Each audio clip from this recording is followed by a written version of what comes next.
So, good morning mga kalapatids and welcome back into another episode ng KR Vlog. So, for today's video mga kalapatids, Sunday nga, abangan tayo ng mga warriors natin na inilaban. So, first lap na ng Derby.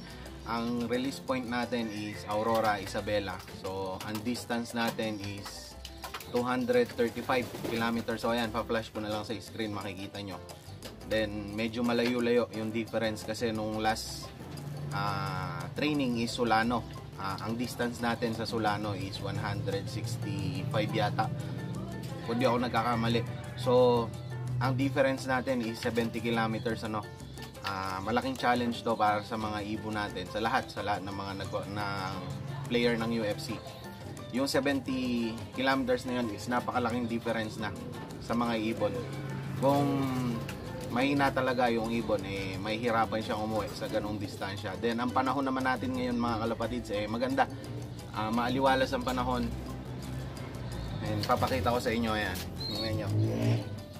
Ang ganda ang panahon natin.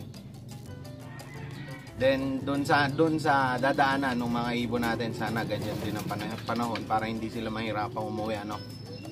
So ngayon nga is 8:30 na ng umaga. Then ang nag-forecast nga ako, kung nakita nyo yung forecast, is before 10 mag-aabang tayo ng mga kalapati natin. Sana maging mabilis yung pauwi natin ngayon. First lap ng Derby. So tingnan natin, abangan natin kung ano mga mangyayari mga kalapatids. So mamaya mag-aabang tayo before 10, balikan ko kayo. Then panoorin nyo muna yung release ng mga ibon natin. Ito UFC, ayan po ang aring araw. First lap Derby, Aurora,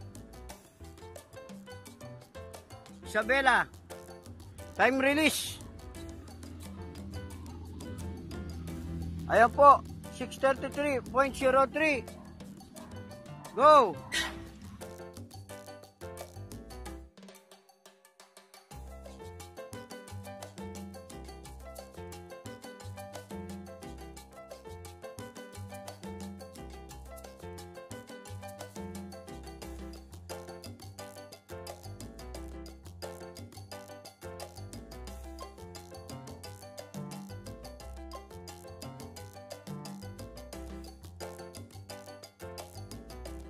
So ayan mga kalapatids, mag-aalas 10 na. Mag-aabang na tayo ng mga ibon kasi meron na mga nakapagpaklak sa malalapit sa mga nauuna sa atin, mga first drop. So mag-aabang na tayo. Andiyan na. Ayan ang loft natin. So tara, samahan nyo ako. Ayan mga kalapatids, yung ating block dumating na. So makunat ang pauwi. Yung checkered natin is wala pa. Ayan, hingal na hingal. Tayo lang natin pumasok.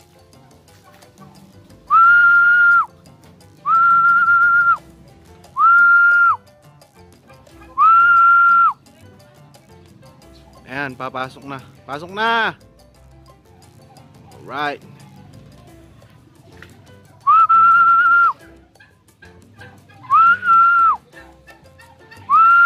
Pasok na.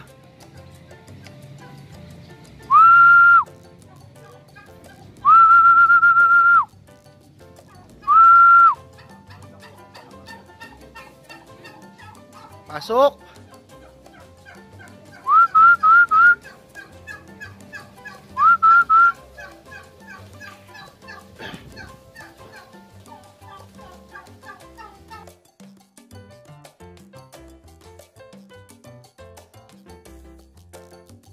Kalapatids, yung block natin. So na-clock na natin siya. 908 yung naging speed pa niya, So okay pa naman. Importante na i-clock natin yung mga ibon, So isa na lang yung hinihintay natin. Yung checkered na lang. Ang cut off naman natin is 12 pa. So 11 pa lang naman. May isang oras pa tayo. So mag-aabang pa tayo mga kalapatids. Ayan mga kalapatids, pa-cut off na. Magto 12 na, ang cut off natin is 12:08. So yung isang checker natin hanggang ngayon wala pa rin siya, hindi pa dumarating. Hindi ko alam ano nangyayari, pero ang ganda naman ng panahon. Pero hindi natin masasabi kung ano nangyari dun sa ibon, ano. Pero abang-abangan pa natin, sana umabot siya. Kahit saktong 700 lang. Importante kasi mag-clock lang yung ibon. So nag-check ako sa'yo na out of 1,544 na entry birds, ang nag-clock is 1,094 pa lang. So marami pa rin hindi nakakauwi.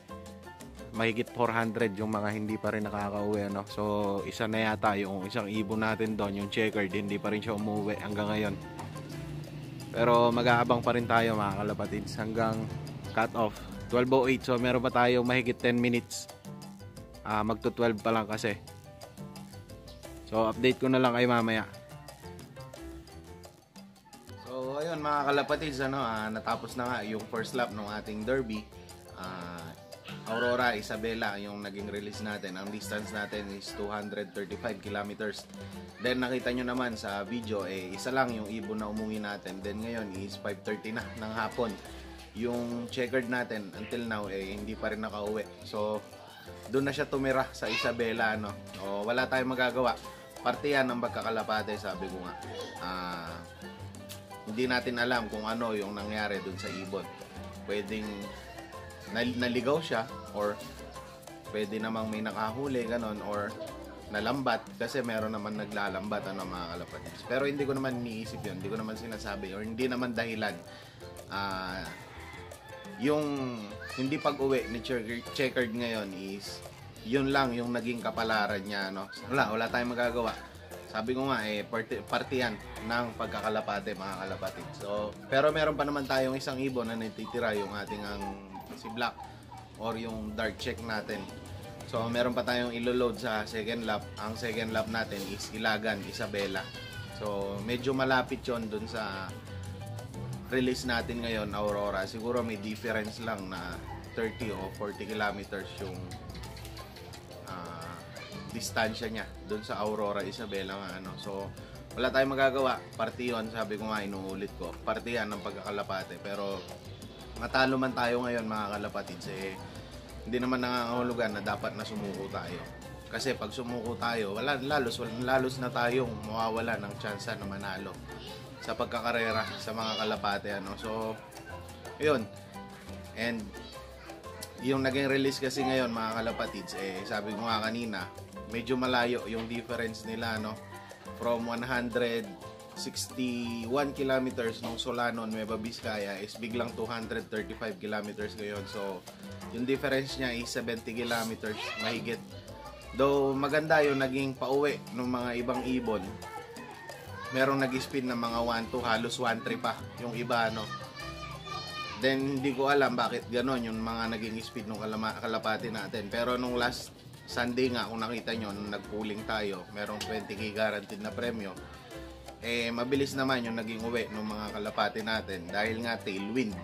Pero ngayon yung black check natin or yung black nga natin, nag-speed lang siya ng 908. Hindi ko alam kung bakit ganon yung nangyari sa kanila ngayon, ano.